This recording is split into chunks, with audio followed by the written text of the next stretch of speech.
Hello everyone, welcome to my channel code story with Mike. तो आज अपने leet code का 2787 करने जा रहे हैं।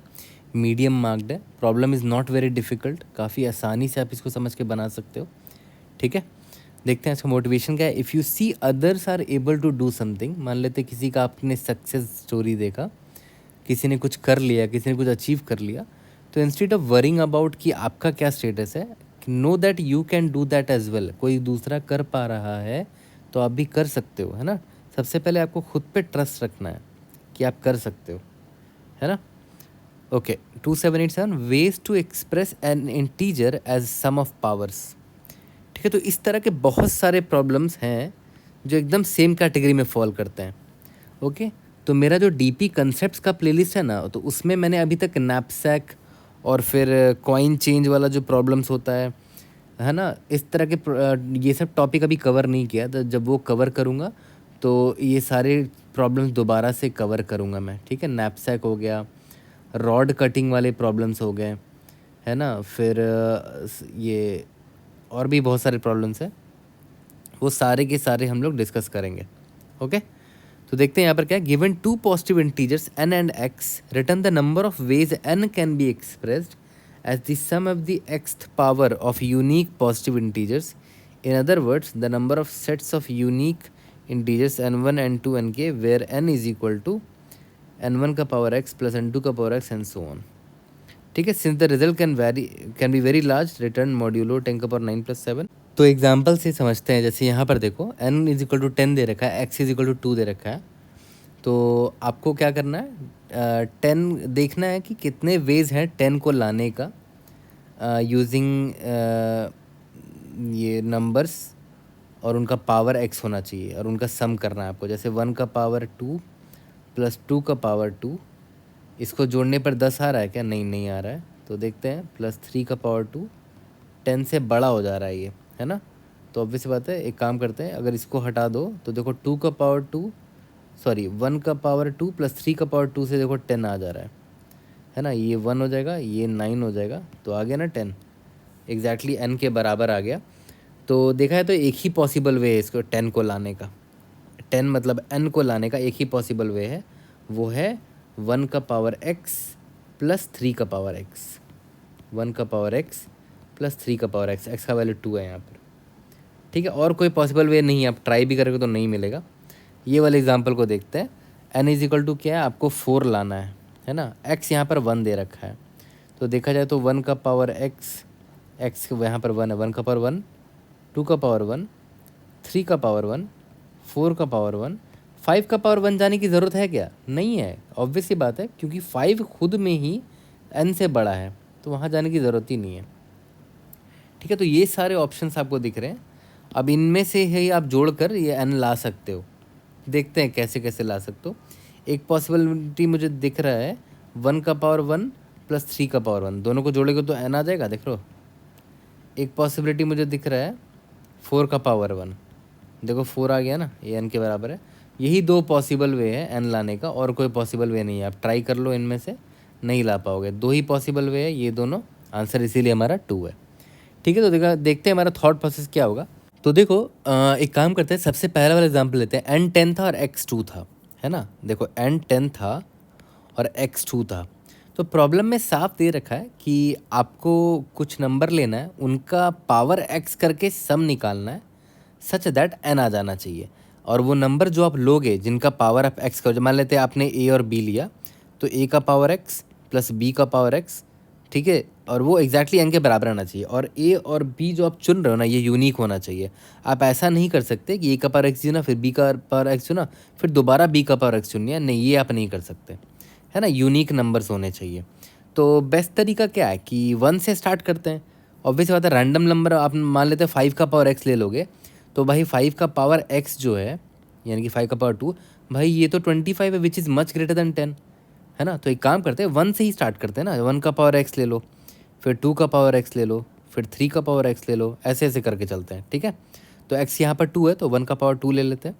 तो 1 का पावर 2 करने पर 1 आता है, विच इज़ लेस देन मेरा जो गिवन इनपुट n है। तो हम, यानी कि 1 का पावर 2 एक कैंडिडेट है, इसको रख सकते हैं अपने कैंडिडेट में।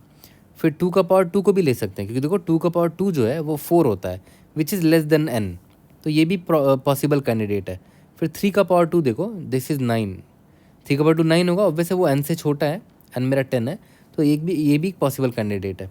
अभी देखते हैं, जैसे 4 है, 4 का पावर अगर आप 2 लेते हो तो देखो 4 का पावर 2 16 हो जाएगा ना, है ना, which is greater than n। तो एनीवेज आप 4 का पावर 2 ले ही नहीं सकते अपने आंसर में, क्योंकि अगर ये अकेला ही n से बड़ा है तो किसी से ऐड होगा तब तो और भी n से ज़्यादा बड़ा हो जाएगा, तो हम इसको लेंगे ही नहीं। ठीक है, तो हमारे लिए पॉसिबल कैंडिडेट्स यही 3 निकल कर आए। अब बस आपको इतना ही पता करना है कि इनमें से कितने पॉसिबल वेज हैं कि आप उन लोगों को चुनो और उनका सम एग्जैक्टली n के बराबर आए। ठीक है, तो देखा जाए तो आपके पास ऑप्शन है कि आप इस 1 स्क्वायर को लो, अगर ले लेते हो तो 1 स्क्वायर हो गया, बचा कितना n माइनस, मतलब आपको लाना n था और आपने 1 स्क्वायर ले लिया है, तो n माइनस 1 स्क्वायर कितना हो जाएगा, 10 माइनस 1 दैट इज़ 9। तो अब आपके पास 9 बचा है, n इज इक्वल टू 9 बचा है। ठीक है, और ऑब्वियस बात है आपने 1 स्क्वायर ले लिया तो आप दोबारा इसको नहीं ले सकते। और अब दूसरा ऑप्शन आपके पास क्या है कि आप 1 स्क्वायर नहीं लेते तो फिर आप यहाँ आ जाते। ठीक है, तो इस बार क्या होता कि आप 1 स्क्वायर ना लेके 2 स्क्वायर ले रहे होते, है ना। तो 2 स्क्वायर के बाद भी आपके पास ऑप्शन है कि आप इसको लोगे या नहीं लोगे। अगर आप इसको लेते हो, मान लेते 2 स्क्वायर को आपने ले लिया, तो याद करो यहाँ पर आपका n 10 था, है ना, क्योंकि याद करो स्टार्टिंग में आपने कुछ लिया ही नहीं था, 1 स्क्वायर को लिया ही नहीं था, तो n 10 का 10 ही रह गया। अब आपने 2 स्क्वायर ले लिया तो 10 में 2 स्क्वायर घटा दो, यानी कितना बच जाएगा, n इज इक्वल टू 6 बच जाएगा। ठीक है, ये चीज़ समझ में आ रहा है कि देखा जाए तो हमारे पास ऑप्शन है, और ऑप्शन है तो हम आराम से रिकर्सिवली इसको सॉल्व कर सकते हैं।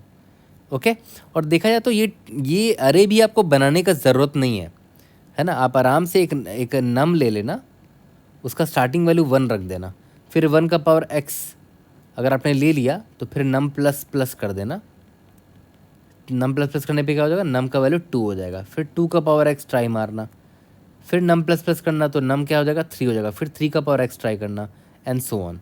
ठीक है, तो मैं क्या करता हूँ, मैं आपको कंप्लीट ट्री डायग्राम दिखा देता हूँ। जैसे n इज इक्वल टू 10 है स्टार्टिंग में, आपका करंट जो नंबर है मान लेते हैं वो 1 लिया आपने, क्योंकि मैंने आपको बताया था ना कि मैं 1 का पावर x से स्टार्ट करूँगा, 2 का पावर x जाऊँगा, 3 का पावर x जाऊँगा, एंड सो ऑन।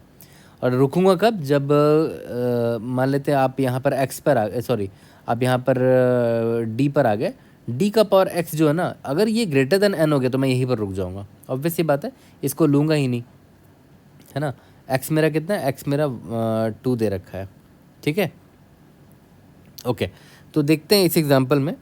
सबसे पहले मेरे पास ऑप्शन है कि मैं इस करंट 1 है ना, 1 और पावर मेरा x है, तो मेरे पास ऑप्शन है कि मैं 1 का पावर x को ले लूँ या 1 का पावर x को नहीं लूँ।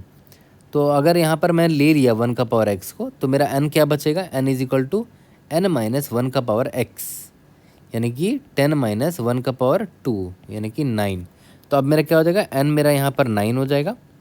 ठीक है, और नम को मैं प्लस प्लस कर दूंगा तो नम मेरा अब 2 हो जाएगा, क्योंकि 1 का पावर x अगर आपने ले लिया तो दोबारा आप इसको नहीं ले सकते, अब आपको नेक्स्ट नंबर लेना है।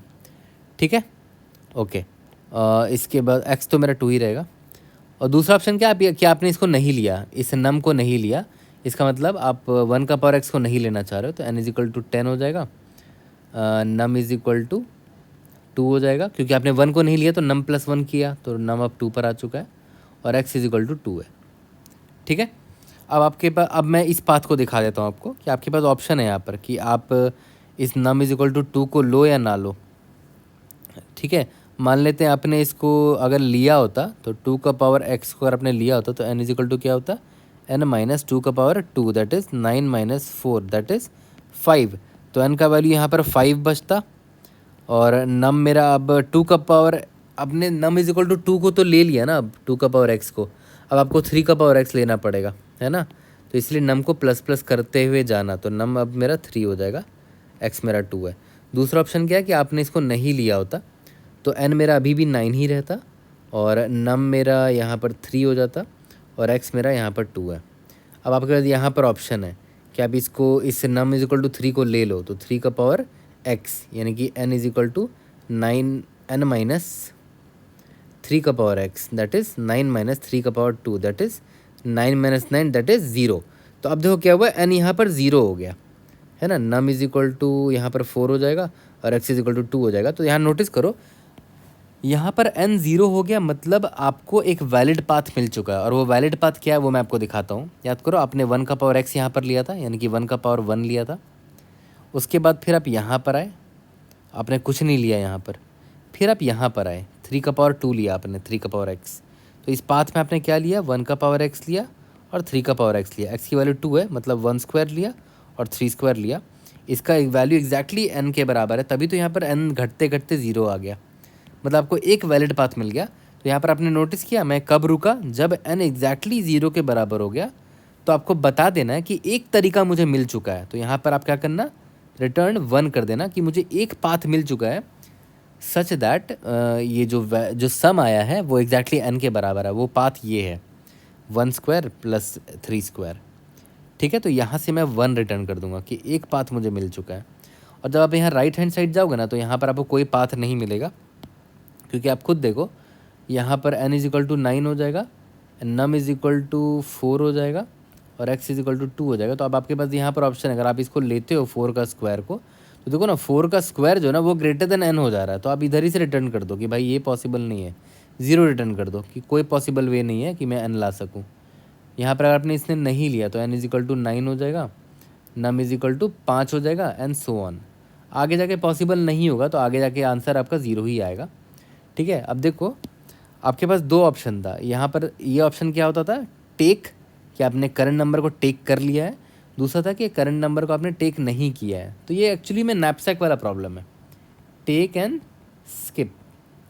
ठीक है, टेक एंड स्किप वाला ये दोनों। और आपको टोटल पॉसिबल वेज निकालने हैं, तो टेक करने से जितने अगर आया, जितने भी पॉसिबल वेज से मैं आप एन ला पाए, उसकी जो भी वैल्यू थी, मान लेते उसकी वैल्यू ए थी, स्किप करने पे जितने भी पॉसिबल वेज निकल कर आए जिससे आप एन ला सकते हो, मान लेते बी था, तो आपको टोटल आंसर निकालना है कि टोटल कितने वेज थे। तो आप आंसर क्या होगा, ए प्लस बी। यहाँ पर लेफ्ट हैंड साइड से 0 वेज निकल आया, राइट हैंड साइड से 0 वेज निकल गया, 0 प्लस 0 0, इसने 0 रिटर्न कर दिया। अब देखो इस पॉइंट ऑफ टाइम में लेफ्ट हैंड साइड से याद करो, लेफ्ट हैंड साइड में आपने क्या किया था, टेक किया था इसको, और राइट हैंड साइड में स्किप किया था। स्किप से 0 आया, टेक से 1 आया, 1 प्लस 0 1 आया, तो इसने 1 रिटर्न कर दिया। यहाँ से 0 रिटर्न होगा, 1 प्लस 0, यहाँ पर 1 रिटर्न हुआ, यहाँ से 0 रिटर्न होगा, 1 प्लस 0 टोटल 1 आ गया। यही मेरा आंसर है ना। याद करो इसके लिए आंसर 1 था, that there is only 1 possible way जिससे आप n इज इक्वल टू 10 ला पा रहे हो, है ना। ठीक है, तो इसका कोड लिखना ही बहुत आसान है। जब ट्री डायग्राम बना लिया तब तो कोड लिखना is very easy. Simple solve function होगा, उसमें 3 चीज़ पास करेंगे, करंट नंबर आपका n का क्या सिचुएशन है अभी, n का क्या वैल्यू बचा हुआ है, क्योंकि आपको लाना तो n ही है ना। और आपका जो करंट नंबर है n नम मान लेते हैं इसको, और आपका x तो कांस्टेंट है, इनपुट में दे रखा है। बस यही 3 पैरामीटर आपको पास करना था, है ना। और आपको सिंपली क्या करना था, रिकर्शन ही तो कॉल करना था, है ना। तो रिकर्शन में मैंने आपको क्या बताया कि भाई सिंपल एक हो जाएगा टेक, कि आप करंट वाले को ले लो, है ना। अगर आपने टेक कर लिया तो सॉल्व फंक्शन जब कॉल करोगे तो n माइनस करंट नंबर जो था नम का पावर x, ठीक है, कॉमा, अब नम का पावर x ले लिया तो अब नम प्लस 1 आगे लोगे आप, सेम नम को आप दोबारा नहीं ले सकते। ठीक है, ये हो गया। और यहाँ पर अगर आपने स्किप कर दिया तो n में कोई चेंज ही नहीं आएगा, n का n ही रहेगा। लेकिन हाँ, अब आप इस नम को नहीं लिया है आपने, तो नम प्लस 1 पे चले जाओ, और ये तो x कांस्टेंट है। ठीक है, और आपको रिटर्न क्या करना होगा यहाँ पर, टेक प्लस स्किप। ओके, और मैंने आपको कुछ चीज़ें पहले ही बता दी थी कि बेस केस क्या लिखोगे, कि अगर if n is equal to 0 हो गया, मतलब आपको सम एग्जैक्टली मिल चुका है, एक वैलिड पाथ मिल चुका है, तो रिटर्न 1 कर दिया कि एक पाथ मिल गया, 1 path found, such that total sum जो निकल कर आ गया वो n के बराबर आ गया, क्योंकि n ही 0 हो गया। एक समय ऐसा भी आ सकता है कि n, देख रहे हो, n में आप कुछ नंबर घटाते घटाते घटाते घटाते n नेगेटिव भी हो सकता है ना। जैसे यहाँ पर हमारा हुआ था, ये रहा,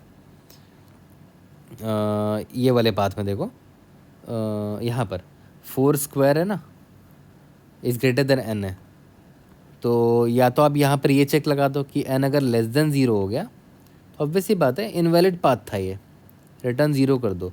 या तो एक चीज़ आप और कर सकते थे कि यहाँ पर आप पहले ही चेक कर लो कि भाई अगर जो मेरा करंट नंबर है ना, नम का पावर एक्स, जो यहाँ पर आप यूज़ करने वाले हो, अगर वो ग्रेटर देन एन हो जाता है तब तो भाई इधर से रिटर्न ज़ीरो कर दो, क्योंकि आप बहुत बड़े नंबर पर आ चुके हो। उसका पावर एक्स करने पर एन से भी बड़ा नंबर आ जा रहा है ना, तो इधर से ही रिटर्न ज़ीरो कर दो, है ना। ठीक है, यहाँ तक क्लियर है। तो देखा है तो बड़ा सिंपल सा कोड था ये। रिकर्शन लगा लिया, और ट्री डायग्राम में देखोगे तो रिपीटिंग स्टेट्स आपको दिख जाएंगे। जैसे यहाँ पर देखो n9 है, num2 x2 है, एन सॉरी यहाँ पर रिपीटिंग स्टेट नहीं है, बट कहीं ना कहीं आपको रिपीटिंग स्टेट दिख जाएगा, तो आप इसको मेमोराइज भी कर सकते हो आराम से। ठीक है, तो ये काफ़ी बेसिक सा प्रॉब्लम था अगर देखा जाए तो। जिन लोगों ने नैपसैक या इस तरह के प्रॉब्लम्स बना रखे हैं, कुछ था नहीं एक्चुअली में, सिंपल नैपसैक था ये, टेक एंड स्किप वाला। तो जल्दी से इसका कोड करते हैं और वहीं पर टाइम और स्पेस कॉम्प्लेक्सिटी भी देख लेंगे। और मैं थोड़ा सा ऑक्यूपाइड रहूँगा आज, इसीलिए बॉटम अप का सेपरेट वीडियो आएगा। ठीक है, इसी में मैंने बॉटम अप नहीं बताया है, सेपरेट वीडियो आएगा। और एक और चीज़ कि मेरा जो डीपी कंसेप्ट्स का प्लेलिस्ट है उसमें ये सारी चीज़ें दोबारा आएंगी। ठीक है, नैपसैक, कॉइन वाले प्रॉब्लम, ठीक है, rod cutting problem, coin change and जिस सारे भी प्रॉब्लम्स हैं सारे दोबारा आएंगे, क्योंकि ये भी एक टाइप को बिलोंग करता है ना, नैपसैप के अंडर में आता है बहुत सारा। ठीक है, थोड़ा सा ऑक्यूपाइड हूँ इसीलिए बॉटम अप की सेपरेट वीडियो आएगी, थोड़ी लेट आ सकती है, बट आपका होमवर्क है कि आप अपने से ज़रूर से ट्राई करना बॉटम अप को। ठीक है, अभी के लिए जल्दी से मैं इसको अपलोड कर देता हूँ with the recursion and memorisation. तो चलो रिकर्शन मेमोराइजेशन का कोड कर लेते हैं। सिंपल सा क्या करूँगा, सॉल्व फंक्शन लिखूँगा, जो कि मैंने आपको ऑलरेडी वीडियो में दिखा रखा है एक्सप्लेनेशन के वक्त। उसमें मैं भेज देता हूँ कि मेरा n क्या है, कितना n बचा है। करंट वैल्यू मैं 1 से स्टार्ट करूँगा, और ये पावर x है। ठीक है, तो स्टार्ट करते हैं। Int solve int n int num int x। Okay, सबसे पहला क्या था, बेस केस था कि अगर n जो है मेरा एग्जैक्टली ज़ीरो के बराबर आ जाता है, मतलब मुझे एक पाथ मिल चुका है जिससे मैंने n ले आया।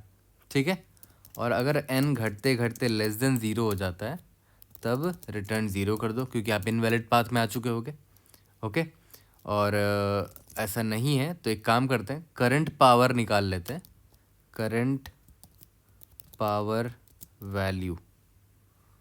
ठीक है, क्या होगा, पावर नम का पावर एक्स, नम का पावर एक्स। ओके, और इफ़ अगर ये करंट पावर का वैल्यू जो है, अगर ये ग्रेटर देन एन आ जाता है तो ऑब्वियस सी बात है कुछ करेंगे ही नहीं, यही से रिटर्न हो जाओ। अगर ग्रेटर देन एन आ गया मतलब मैं ले ही नहीं सकता इसको। और अगर नहीं आता है तो मेरे पास दो ऑप्शन है कि मैं करंट पावर को लूँ, टेक, अगर मैं इसको ले लेता हूँ सॉल्व, तो n minus current power value हो जाएगा, और नेक्स्ट पावर के लिए नम प्लस 1 कर देंगे और ये x भेज देंगे। और अगर मैं इसको नहीं लूँ तो क्या हो जाएगा, सॉल्व n वही का वही रहेगा, नम प्लस 1 अपना हो जाएगा x। रिटर्न क्या करेंगे, दोनों से जितने पॉसिबल वेज निकल कर आते हैं मुझे सारे पॉसिबल वेज का काउंट निकालना, तो टेक प्लस स्किप कर दिया मैंने। ठीक है, एक बार रन करके देखते हैं। We should be able to pass all the test cases. Let's see NDDS, इसको सबमिट करके देखते हैं कि without memoization if you are able to pass all the test cases और not. I think most probably time limited exceed आएगा, क्योंकि obvious है अगर आप नोटिस करो हर एक एंट्री के लिए आपके पास हर एक पावर के लिए आपके पास वो है, क्या बोलते हैं, दो ऑप्शन है, आप उसको ले रहे हैं या नहीं तो नहीं ले रहे हो। तो ऑब्वियस है 2 का पावर में जाएगा टाइम कॉम्प्लेक्सिटी, मतलब एक्सपोनेंशियल हो जाएगा टाइम कॉम्प्लेक्सिटी। ओके, तो हमें क्या करना चाहिए, हमें इसको मेमोराइज करना चाहिए। तो अगर आप कंस्ट्रेंट को देखोगे तो जो वैल्यू है मैक्सिमम एन का वो 300 दे रखा है ना। तो एक काम करते हैं, मैं क्या करता हूँ, मैं अच्छा एक और चीज़ की उसने बोला था कि मॉड्यूलो भी निकालना है ना, तो यहाँ पर हमें मॉड्यूलो भी निकालना चाहिए था। ठीक है, और मॉड्यूलो मैं यहाँ डिफाइन कर देता हूँ 1e का पावर 9 + 7। ठीक है, और मैं एक ये मेमोराइजेशन करने के लिए एक वेक्टर ले लेता हूँ, 301 साइज़ का ले ले रहा हूँ क्योंकि n का मैक्सिमम वैल्यू 300 है, तो मैंने यहाँ पर 301 साइज़ का ले लिया है। और यहाँ पर ma'am set t-1 size of t, ठीक है, -1 से इनिशियलाइज़ कर दिया। और यहाँ पर चेक डाल देते हैं कि अगर ये रिकर्शन कॉल करने से पहले चेक डाल दो, if t of n comma num अगर नॉट इक्वल टू -1 है तो return t of n comma num, और अगर ऐसा नहीं है तो यहाँ पर रिटर्न करने से पहले स्टोर कर लो। Okay, I think we are good. एक बार रन करके देखते हैं। Let's see, indeed yes, submit करके देखते हैं। तो बॉटम अप की वीडियो आएगी, मैं फिर से रिपीट कर रहा हूँ, मैं थोड़ा ऑक्यूपाइड हूँ आज के दिन due to some other activities, इसीलिए उसकी एक अलग वीडियो आएगी। I hope you will understand, but आपका होमवर्क रहेगा कि आप बॉटम अप खुद से ट्राई करो, ठीक है। एंड नैपसैक से रिलेटेड जितने भी सीरीज़ हैं वो डीपी कंसेप्ट्स में आएंगे। I hope I was able to help. See you in the next video. Thank you.